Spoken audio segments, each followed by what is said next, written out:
짧은 시간에 고흥이란 지명이 담겨있는 미래라는 제목으로 여러분과 함께 공부하고자 합니다. 고흥 하면 높을 곳, 흥하릉, 한자의 쓰임이 너무 알맞게 되어 있어서 앞으로 고흥 미래는 아주 높게 흥할 것이다 하는 생각을 해봅니다. 맨 처음에 고흥군에는 주 밑에 군이 있고 군 밑에 현이 행여구에 있는데 이 현 밑에가 현으로 우리 고흥에는 비사현이라는 현이 있었습니다. 비사현이라는 현이 있었고 또 하나는 조조래현이라고 해가지고 조조래현이라고 해서 또 하나의 현이 있었고 그 다음에 두일현이라고 해가지고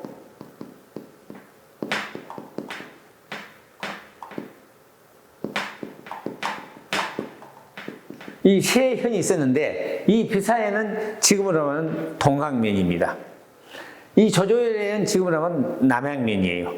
그 다음에 두일현은 두원면이란 말입니다. 이것이 백제 때부터 현이 구성되어 있었어요.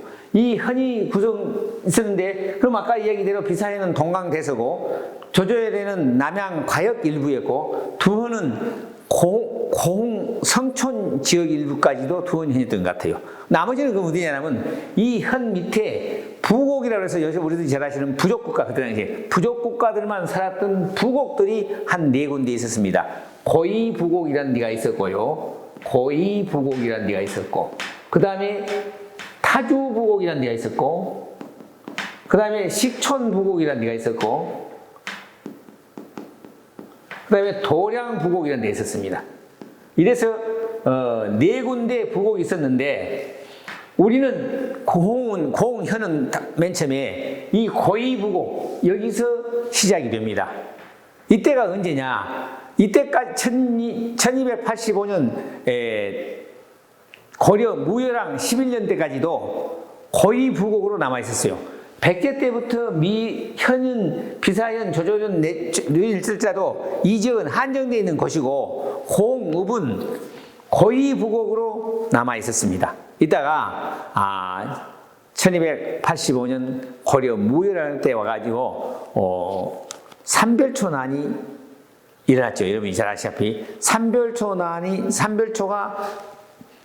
대몽 투쟁을 하다가 남하를 하기 시작하면서 진도에 와서 진도까지 와서 후퇴를 제주도까지 하지요. 제주도까지 하고 다시 말해서 이제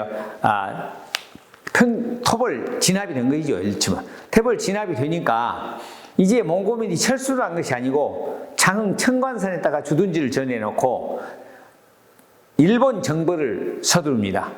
대마도 정부의 서불군이죠. 다시 말해서. 그러다 보니까 그때의 우리 고흥 주민들은 어떤 일을 하냐면 고흥이나 장흥이 전진기지가 되는 거예요. 전진기지가 되다 보니까 인력도 차출되고 무슨 부역도 나가기도 하고 이러다 보니까 몽고민들하고 같이 생활을 하게 됩니다. 그래서 몽고민들 생활하면서 자연적으로 몽고를 배우게 돼요. 우리가 군대에 가서 영어를 몰라도 카투사에 근무하면 영어를 할 줄 알잖아요. 그와 마찬가지로 몽고민들이 우리 고흥 사람들하고 아직 접촉을 하고 사니까 고흥 사람들이 자연적으로 몽고말을 배우게 됩니다. 그런데 그 중에 우리 고흥 사람 중에 한 사람이 유비라는 분이 있었어요. 유비. 나중에는 이 비를 개명을 해서 청신으로 바꿉니다만은 유청신이라고도 하죠. 유청신이라고. 이 유비라는 분이 계셨는데 이분이 유독히 몽고 말을 빨리 습득을 한 거예요. 빨리 습득 말을 잘해. 그러다 보니까 원나라로 이 몽고가 원나라잖아요. 몽고 그 원나라로 신분을 자주 다녀. 사신을 다닌다고 합니다. 사신을 다녀. 그러면서 공을 세워요. 공을 세우면서 부원군을 맡게 됩니다. 그때 부원군 되니까 조정에서 자 이제 부원군도 탄생되는 이런 지역을 우리가 그저 부곡은 아주 촌락을 보고 부곡이라거든요. 부곡이라고만 해서 쓰겠냐. 이제 현으로 승격시키자. 그래서 1285년에 이 부곡을 고이 부곡을 고위부곡을 현으로 승격을 해줍니다. 이것이 너의 자죠. 그런데 지금 우리가 공의 역사를 공부한 사람들이 이 고의란 말이 무슨 뜻인지를 이해하기가 좀 곤란하게 되어 있습니다. 어디서 나온지를 잘 모르겠어요. 다만 고위부곡 해놓고 문헌에가 고위부곡 옆에가 묘부곡이라고 써있어요. 묘자는 이 고양이라는 묘자입니다. 이 고양이 묘자. 고위부곡을 묘부곡이다 이렇게 표시가 됐단 말입니다. 그러면은 묘부곡이라 그러면 고양이 부곡이라 했으니까 아니면 지역이 고양이처럼 생겼다든지 아니면 고양이가 많이 살았다든지 무슨 기록이 있으면 얘가 어디서 고위부곡이라 했고 고양이 묘부곡이라 했다 할 것인데 그런 문헌은 아직까지 기록된 바를 없습니다. 다만 고위부곡이 묘부곡이다 그렇게 되는데 우리가 해석을 해보면 고이는 그냥 차음이지 않겠냐 빌려온 이름이지 않겠냐 하는 생각이 듭니다. 왜 그러냐면 고이 한번 여러분 보세요. 고양이를 우리 고흥 사람들은 뭐라 하는지 아십니까? 아시는 분은 아실 거예요. 한글로 한번 써봅시다. 보태면 뭔 죄가 돼요? 괴가 되잖아요. 괴가 되잖아요. 고양이를 보고 우리 고흥 사람들은 괴라고 했습니다. 괴라고. 다 아실 거예요. 어머니 할머니들은 쌔겜이라고 하기도 하고 괴라고 많이 했었지 고양이란 말을 잘 안 썼어요. 그렇지 않습니까? 그래서 이 고이는 차음에서 오는 글자뿐이고 고양이를 지칭하는 부곡이었을 것이다 하는 것으로 추측이 됩니다. 그래서 고위부곡이라고 했는데 아까 제가 말씀드린 대로 삼별준안을 진압하고 나서 몽고빈들이 우리 주둔을 하면서 자동적으로 몽고말을 배워대서 유비란 분이 사신으로 가서 부원군이 돼서 현으로 섞이려고 할 때에 이 고위부곡이 장흥부에 속에 있었어요. 요즘 장흥하고 고흥하고 많이 가까워지려고 그러죠. 우리 등량도하고 지금 장흥하고 해서 다리를 놨어요. 앞으로 녹동으로 국도를 변경하려고 이렇게 지금 추진하고 있어요. 그 이유도 참 옛날 뜻이 있는 것 같아요. 옛날에 고위부곡이 장흥에 속해 있었으니까. 그래서 장흥에 속해 있었기 때문에 이 고위부곡의 고자를 따고 장흥이란 흥자를 따서 고흥이라고 이름이 처음 생긴 겁니다. 고흥이라고 처음 생긴 거예요.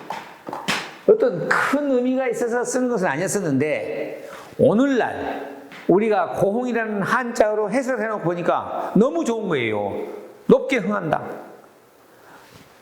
옛 선조들이 지명을 부르는 것을 그만 분석해 보면은 지명같이 확실한 데가 없습니다. 여러분들 한번 다 아시죠? 저 다른 지역에 보면 따스론자가 들어간 지역에는 온동, 온양, 이런 곳에는 전부 다 온천이 개발됐습니다. 그렇게 지역이 발달해요. 그래서 우리 고흥은 처음에 이름이 만들어질 때는 아무런 특별한 의미가 없이 만들어졌지만은 오늘날 올해까지 쓰다 보니까 이 고흥이라는 이름이 너무 좋다는 것이죠. 높게 흥할 것이다. 그래서 이 지명대로 어째요? 나라도 우주발사대가 생겼지 않습니까? 저는 이게 우연일치가 아니라고 생각합니다. 제가 현직에 있을 때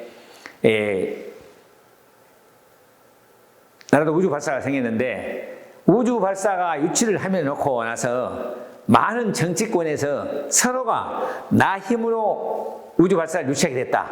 또 어떤 분은 나 힘으로 했다. 이렇게 사방문에서 자기 주장하는 사람이 있었는데요.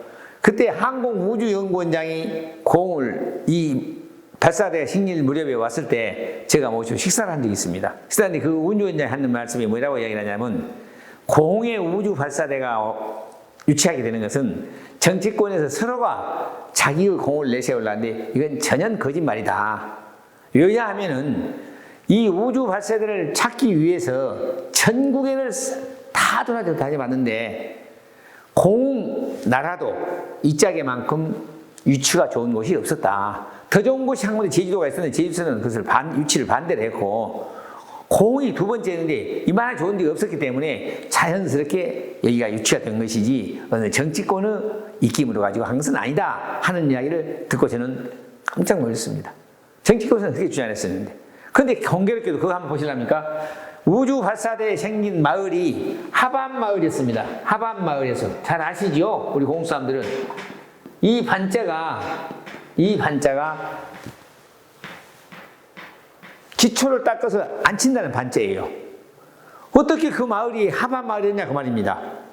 그때부터. 그러니까 선조들이 정해준 곳이라니까. 언젠가는 우주 발생을 저기 만들어라 하고 만든 장이에요. 이렇게 천연적으로 좋은 곳이 이미 일찍부터 만들어진 곳이다. 다시 할까요? 예. 그것만 이어서 하겠습니다. 예. 그래서 이 하반이라는 글자가 너무 딱 맞다는 이야기예요. 이런 걸로 비교 보면은 우리 고흥은 앞으로 정말로 높게 흥할 수 있는 소지들이 남아있다. 저는 이렇게 생각을 합니다.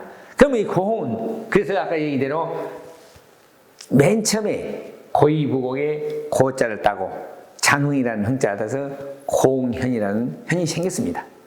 그랬다가 사실은 현노만 성격이 됐지 그 이후에 크게 어떤 행정 체제를 갖추지를 못했어요.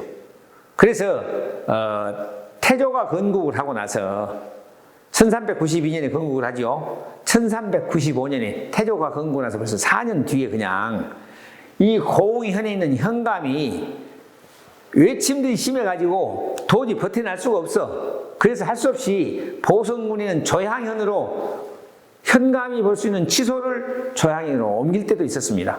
옮겨서 조향현에 있는 현감이 고흥 현감리를 겸할 때가 있었어요. 그러다가 바로 2년 후에 1397년에 고흥에 지인이 설치됩니다. 지인은 군사지지지요. 군사지지. 이 지인이 설치됩니다. 지인이 설치되면서 조향현이 했던 고흥 현감리를 지인을 설치와 동시에 병마사가 근무를 하기 때문에 병마사가 고흥 현감리를 겸할 때가 있었습니다. 병마사가. 바로 1390년 2년 후지요. 그렇게 해서 세종 말이죠. 세종 1441년에 고흥에는 또 다른 현들이 이 고이부곡도 현이 됐지만은 이 그 고흥현이 승격된 무렵에 타주부곡은 도하현으로 승격이 되고요. 도하현으로 승격이 되고 지금은 도하면이죠. 그 다음에 식촌부곡은 푼양면 저 동부 서부 쪽으로. 그러니까 아까 고이부곡이 고흥읍의 성촌서부터 시작해서 푼양 한동 그쪽 지역이었으니까 그쪽 지역이고 그 외 지역은 풍안현이라고 식촌부곡이 풍안현으로 바뀝니다. 그 다음에 도량도 부곡은 도양, 도덕을 중심으로 해서 현이 하나 또 생기죠. 그러니까 새로 생긴 현이 4개, 기존에 있던 비사현, 조조현, 두일현이 7개잖아요. 7개 현인데 비사현은 나중에 통일신라 때 송일신라 경덕왕 16년 757년에 비사현이 이름이 맹칭이 백주현으로 바뀝니다. 백주현으로. 이건 왜 그러냐? 신라 경덕왕 때 행정구역을 정비를 하면서 이제 백제 때 구주를 사용했던 것을 오주로 축소시키고 오주 내에 우리는 무주가 지금 강주거든요. 무주에 속하는 5개 중에 아까 분차군이 있다고 했는데 백제 때 분차군이 분영군으로 바뀝니다. 명칭만 바뀌어요. 그냥 분영군으로. 이 분영군 소속으로 분영군으로 바뀐과 동시에 우리 현도 비사현이 백주현으로 바뀌고 그 다음에 조조현에는 충렬현으로 바뀝니다. 충렬현으로 바뀌고 그 다음에 두일현은 생광이라는 강자가 있어서 강원현으로 바뀌었어요.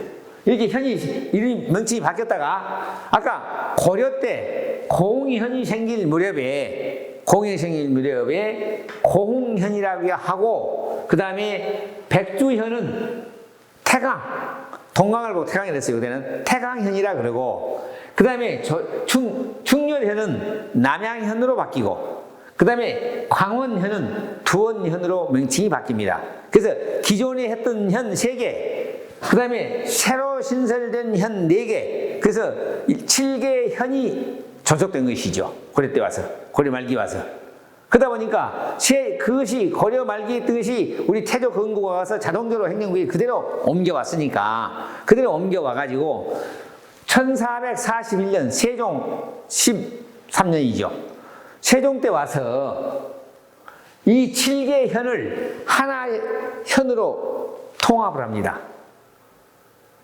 행정구역을 개편을 해요. 그때에 아까 제가 말씀드렸던 이 충렬이 남양현으로 바뀌었는데 남양현이 가장 커요. 그때 당시 지역에. 그런데 공현 중심지의 현은 공읍에가 있었지 않겠습니까? 그래서 공현이 가장 중심이었으니까 공현이란 이 흥자하고 남양이라는 양자를 합성을 해서 공현이 흥양현으로 개칭이 됩니다. 그래서 우리가 흥양 그랬던 거예요. 그러면 무려 아까 1285년에 공현으로 성격이 됐다가 1441년에 남양현과 공현을 합성을 해서 흥양현이라는 지명이 나오는데 흥양현으로 부른 지가 1441년부터 시작해서 언제까지 부르냐면 1895년 고종 때까지 부릅니다. 1895년이면 무려 430년을 흥양현으로 불렀다는 얘기 아니겠습니까? 그렇게 1895년까지 흥양현으로 부르도록 우리 고흥 사람들은 흥양현이었어요. 흥양현 뒤에 가면 지금 옛날 군청 뒤죠. 성이 있습니다. 그걸 흥양성이라고 그러는데 그 성을 언제 쌓냐면 아까 이야기하는 이 합성을 하던 1441년에 성을 쌓기 시작했다고 합니다. 그러다가 1445년에 성을 완공을 했던다고 그래요. 그러면은 우리가 여러분들이 잘 아시다시피 전라자수영만에는 오간오포가 있다고 그랬죠. 오간오포는 다 들어보실 거예요. 그럼 오간이라는 말은 뭔 말이냐? 우리 혹시 수강생들이 오간이라는 이야기를 어떤 이야기를 잘 못하실 수 있어서 다시 설명하면은 오간이라는 것은 5개 관청을 이야기하는 겁니다. 5개 관청. 관청. 어디를 얘기하냐면 순천, 그 다음에 관양, 그때는 나간이 있었어요. 나간. 그 다음에 보성, 고흥이 아니라 그때는 흥양이죠. 흥양. 이렇게 해서 5개 관청이 있다. 그 말이고요. 오포란 이야기는, 그럼 아까 그 오간 중에가 여수고 봤지 않습니까? 그때는 여수시가 다 성격이 안 될 때예요. 그때는 여수가 다 생기지 않을 때입니다. 이 여수 자주에 있을 때. 나중에 여수가 생기기 전에 돌상군이 나중에 생겼었죠. 돌상군이 생겼다 나중에 여수라는 말이 개칭이 됐는데, 그래서 그때는 여수가 없고, 오포가 있는데, 오포라는 것은 오간 오포지. 오포는 뭐냐? 이 포구란 얘기, 포구. 바다, 어구에 배들이 마음대로 들어올 수 있는 포구가 5군데가 있었는데, 이 오포가 우리 공해가 이 일관 흥양은 하나 있었잖아요. 사포가 5개 중에 4개가 우리 공해가 있었다는 이야기입니다. 어디 어디냐면은 사도, 그 다음에 여도, 그 다음에 발포, 녹도 4군데예요. 그럼 한 군데가 어디냐? 지금으로 말하면 여수 방답진이 하나 있었죠. 이 오포에는 진이 설치됐다고 했는데, 아까 제가 말씀드렸죠. 진은 군사지역입니다. 군사지역인데, 이 진이 설치가 언제 됐냐면은 1480년에서 1480년, 그때는 성종 11년이죠. 이때 진이 다 구성이 됐을 것이다. 이렇게 기록이 되어 있습니다. 이때까지는, 그때 당시에는 별로 크게 문제였으니까. 왜 그러냐 하면은, 태조가 건국을 1392년에 다 하시잖아요. 임진왜란이 언제 일어났어요? 1592년에 일어났지 않습니까? 그러면은 1592년 동안 200년 동안에 우리나라에는 전쟁의 경험이 없었습니다. 전쟁을 한 번에 한 적이 없었어요. 다만 외침들이 잔뜩 많아서 이 진을 설치할 수밖에 없었던 거예요. 진을 설치해놓고 지역방을 한 겁니다. 그럼 진에는 근무한 사람을 보고 만호라고 했어요. 만호. 만호라는 배석이 좋습니다. 현감이 아니고 만호가 담당하게 됐어요. 만호가. 이 만호가 담당했는데